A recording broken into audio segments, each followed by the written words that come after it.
I've noticed that often stories that have to do with the paranormal begin as simple fun and games. Perhaps a joke seance or a group of friends messing around with a Ouija board or chanting in front of a mirror while holding a candle. In my case, it was a late night game in a cemetery. We've all done things like that. When we do those things, we crack jokes and laugh with each other.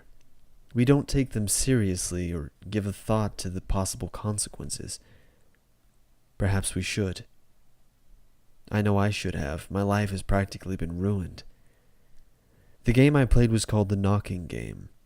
I'd been told about it by a coworker of mine at the video store where I worked when I wasn't in school, until I got my degree. Jake had known about it for years but never tried it.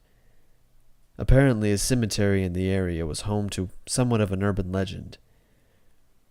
It centered around one of the oldest mausoleums on the property, one that was home to the remains of many members of a large family. The legend was that you'd have to go to the cemetery and wait outside of the mausoleum. Once it hit midnight, you were supposed to knock 3 times on the door and wait. If you listened for long enough, you'd hear another 3 knocks from inside the mausoleum. When he first told me about it, I laughed and asked if he really believed that it was true.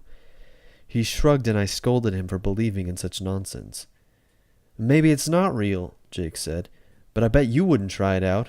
"Me?" I replied. "I'd do it. I'd even take a leak on it if you gave me some money." As I explained, I wasn't taking it as seriously as I should have been. "I didn't say anything about that," Jake chuckled. "But if you're really up to doing the knocking game, I'll go with you tonight. I'd love to see if you actually do it." We agreed to drive over to the cemetery that night.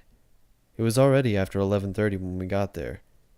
We parked, and after walking for a few minutes, we found the mausoleum. It was old, but maintained well enough, made of granite with a wrought iron door. It was pretty creepy looking, that's for sure, but even after seeing it, I still took the whole thing as a joke.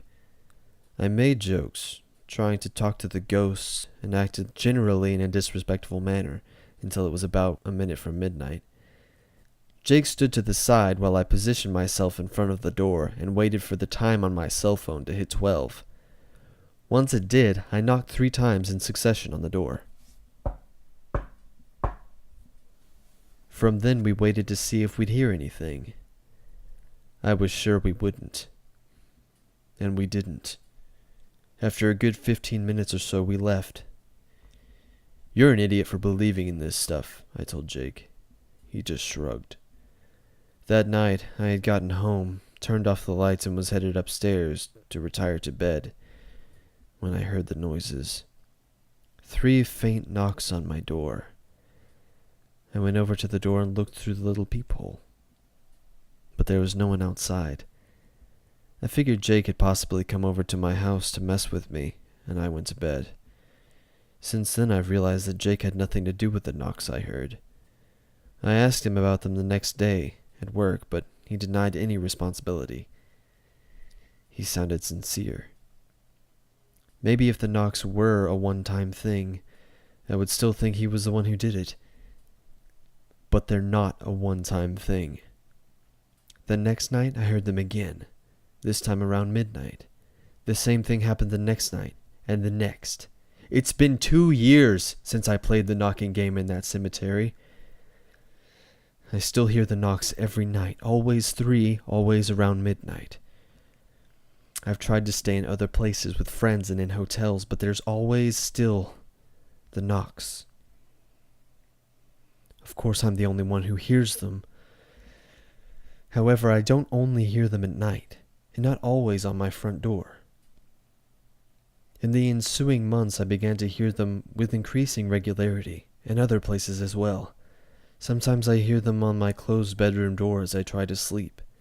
Other times, when I'm showering and the sliding glass doors are all foggy, and I can't see outside into the rest of the bathroom, I hear them on there as well. Recently, the knocks have begun to follow me outside of the comfort of my own home. I hear them sometimes on the stall doors of public bathrooms, at the mall, or the movie theater. Last month, I heard them on the changing room at the department store, when I was shopping for a new suit. I hear them in many different places now, but they're always on doors. I always wait a long time to open a door after hearing the knocks. I'm afraid that by opening the door immediately after hearing them, I will give whatever is knocking access to me. I don't ever knock back. I don't know what kind of response that would provoke. The knocks have really started to take a toll on me. I always stay away from the front door, the one place I can absolutely guarantee I will hear the knocks on any given night, when it's around the witching hour. If I can, I try to avoid places where I will be alone with doors. That's really difficult to do. I always shower with the door slit open so I won't hear the knocks, but that doesn't help. The knocks just happen on the bathroom door instead. I always sleep with the nightlight on. I constantly strain my ears, paranoid that I will hear them somewhere. I just want to be rid of them.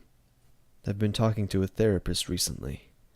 She thinks I'm imagining the knocks, but I know that's not the case. So there. That's the story of the knocking game, and what it's done to my life and my mental health. I didn't really want to tell this story. I know it makes me sound crazy. So then, why did I, you ask? I guess to teach you a lesson. Learn from my mistake. Next time you're somewhere, perhaps at a party, maybe on Halloween, and someone asks you to join them in doing something that involves taking part in some sort of game with unexplained forces, politely decline. Because sometimes they don't want to quit playing.